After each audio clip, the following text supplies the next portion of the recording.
प्रिय विद्यार्थियों, हम लोग बात करते हैं क्वालिटी नंबर 13 की, जिसको बोलते हैं दृढ़ निश्चय। दृढ़ निश्चय हर व्यक्ति में बहुत ही महत्वपूर्ण है, क्योंकि अगर ऐसा नहीं होगा तो वो काम अधूरा छोड़ देगा, और जब कोई कार्य अधूरा रह जाएगा तो जाहिर सी बात है कि वो फिर उसका व्यर्थ हो जाएगा।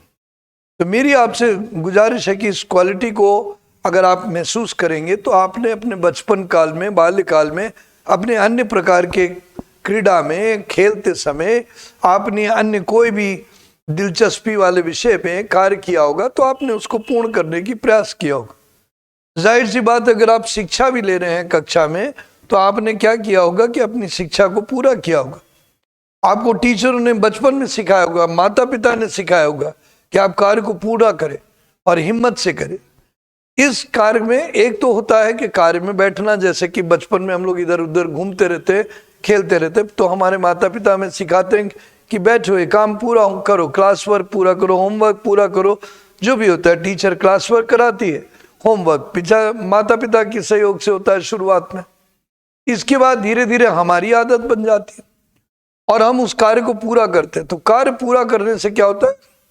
लाभ होता है, हम कुछ सीखते हैं, हम आगे उसका उपयोग करते हैं। पर अगर आप अपने आप को दृढ़ निश्चय से नहीं कार्य करेंगे तो आप अधूरा छोड़ देंगे, ये गड़बड़ हो जाएगा। इसलिए दृढ़ निश्चय होता है। जैसे अब आपसे एक सवाल पूछा जाए कि अगर आप एसएसबी में चयनित नहीं होंगे तो आप क्या करेंगे, तो आपका ये उत्तर जो सामान्य रूप से सभी लोग देते हैं वो ये होता है कि सर हम पुनः प्रयास करेंगे, हम पुनः 2-3 बार प्रयास करेंगे, क्योंकि हमारी उम्र अनुमति देती है, हम हिम्मत नहीं हारेंगे। ये एक बात बहुत इंपॉर्टेंट है।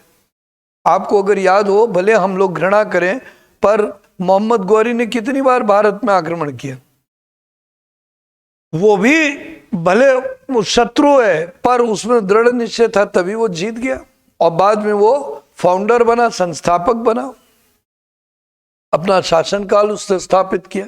इसी तरह जितने जो योद्धा रहे, जितने जो हासिल करने वाले रहे, उनमें दृढ़ निश्चय बहुत कूट कूट के भरा था।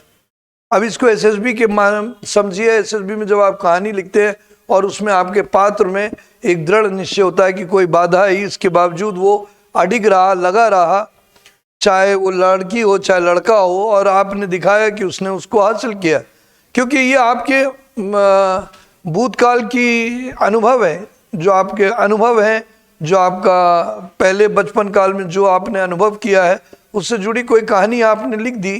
तो जाहिर सी बात है कि आप जो दृढ़ निश्चय उसको सराहते हैं, मानते हैं कि वो जरूरी है। तो अगर आप इस चीज़ को मानते हैं तो जाहिर सी बात है कि ये विशेषता आपके अंदर विराजमान है। तो अगर है, बहुत अच्छी बात है। इसी तरह वाक्य में डिटर्मिनेशन में आप बोलते हैं कि हमें दृढ़ निश्चय से अपने कार्य को पूर्ण करना चाहिए और दृढ़ निश्चय ही सफलता की कुंजी है। और भी कई प्रकार के विचार लिख सकते हैं। इसी तरह परिस्थिति में भी कार्य पूरा करते हैं, इंडिविजुअल कमांड टास्क में कार्य पूरा करते हैं। Individual command task, progressive group task में कोई काम अधूरा नहीं छोड़ते हैं। ग्रुप प्लानिंग में भी उसको पूरा करने की कोशिश करते हैं। इंटरव्यू में आपसे पूछा जाता है, मान लीजिए है नहीं होता तब क्या करेंगे, फिर आपने कोई विचार दिया, ये भी नहीं होता तो क्या करेंगे, फिर आपने एक विचार दिया। तो ये जो दृढ़ निश्चय वाली जो ये सोच होती है दृढ़ता की कि हम कार्य को पूर्ण करेंगे, वो बहुत जरूरी होती है, तभी कार्य पूर्ण हो पाता है।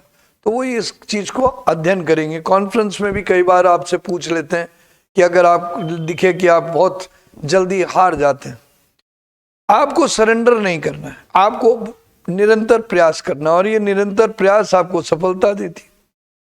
आपको अच्छी तरह मालूम होगा ये कहानी, जब किंग सैलमन बैठे हुए देख रहे थे एक मकड़ी को ऊपर चढ़ते हुए और बार बार वो गिर रही थी, और उससे वो प्रेरित होकर फिर आक्रमण किए और जीत गए।